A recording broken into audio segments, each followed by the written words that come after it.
is Jessica Lowry, and today we're going to be talking about Douglas firs, also known as Columbian pines or Oregon pines.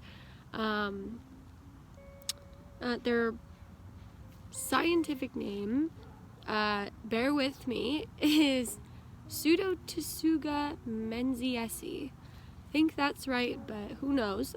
They are a gymnosperm conifer and super common up here in Washington and in Oregon. You've probably seen them before if you live in those areas, which is kind of the reason I wanted to talk about these today, is because they're this huge part of our ecosystem. They do so many things, yet I don't think that we know a ton about them, or else we wouldn't be calling them firs still. So yeah, we're going to be talking about these today. There's one right behind me. There's also one right over here that you can kind of see. And you're actually sitting, if you can see this, you're sitting in a Douglas fir stump. How interesting is that? Identification. These trees are very easy to identify. If you're out and about and you're walking around and you're looking at cones and whatnot, and you see one of these babies, you know you got a Douglas fir nearby. They are the only cones that have these little mousy tails growing out of the scales. Their needles grow singularly on the branch, and they grow all around the twig. So they kind of look like this little bottle brush. They are very smelly. They smell amazing, so that great smell you get in one of our Washington forests is probably coming from a Douglas fir.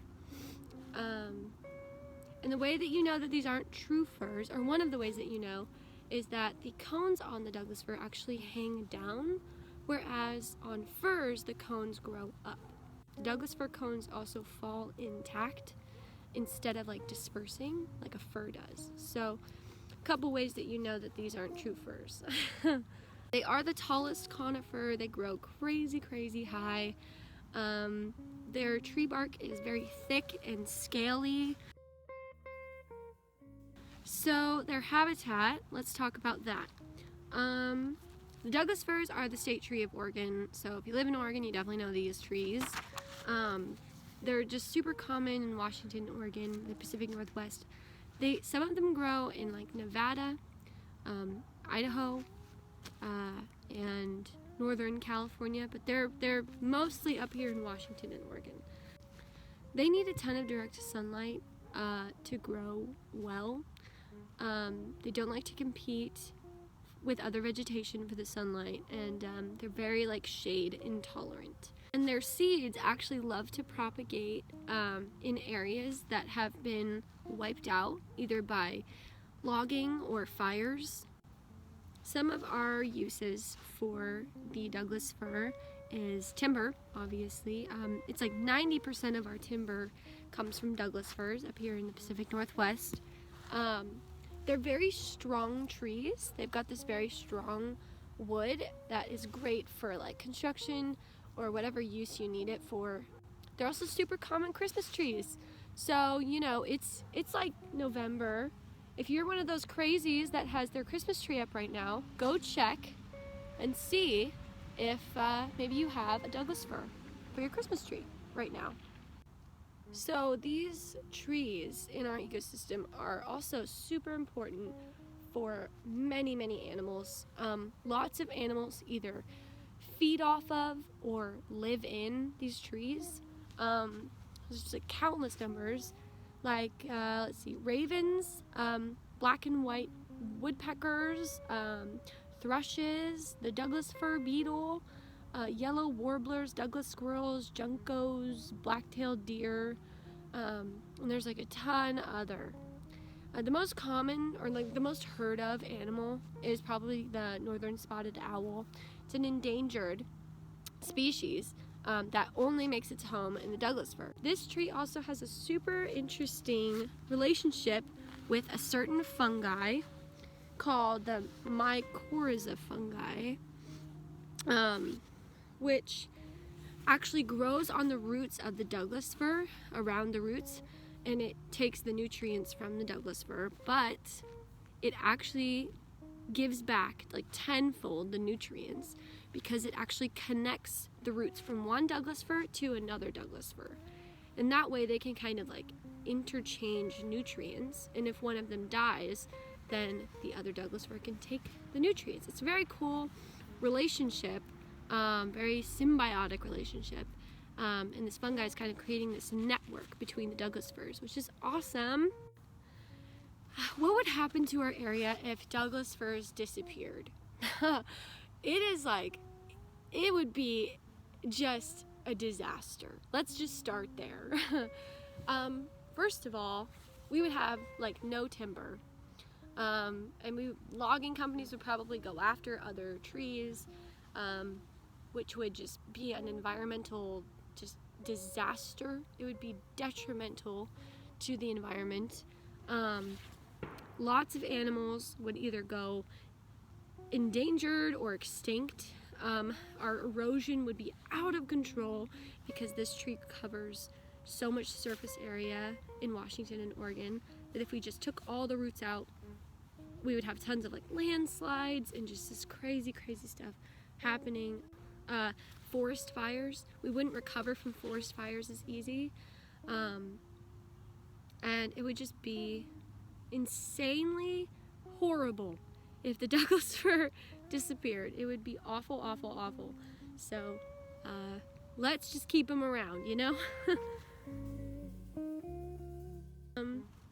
Let's talk about something a little less depressing, adaptations. So as we know, in 2020, forest fires suck. They suck, and they are getting more and more common. But one silver lining to this horrible thing that's happening is that Douglas firs have actually adapted to combat the damage that comes from the forest fires. They have a very thick bark that protects them from the fire. Unlike other vegetation in our forests, Douglas firs will survive and drop their cones, and then they'll thrive because they have all of this direct sunlight and the nutrients in the soils.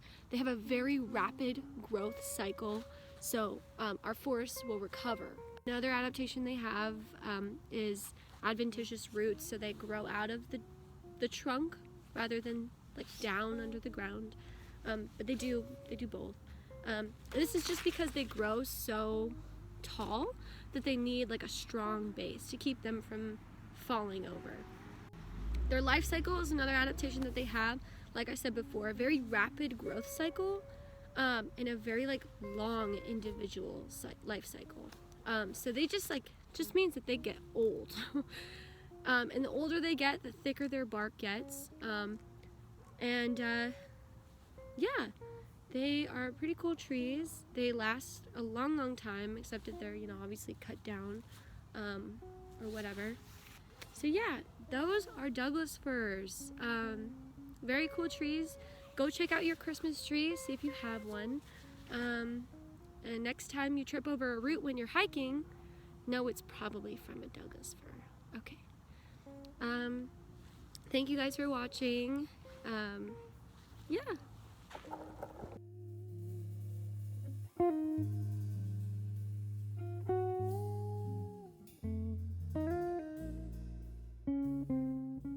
All around the twig. Blah, blah, blah, blah. Blah, blah, blah. God.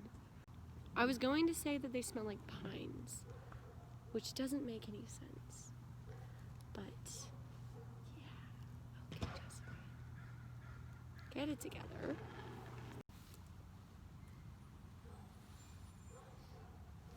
I sit on my knees for a long time to make this video, and they are in pain, and I can't walk right. So just know that I love your class, and I love this class. I'd do anything for it. I'm gonna go now for real. Yeah, enjoy the rest of your day. Hope you had a good Thanksgiving.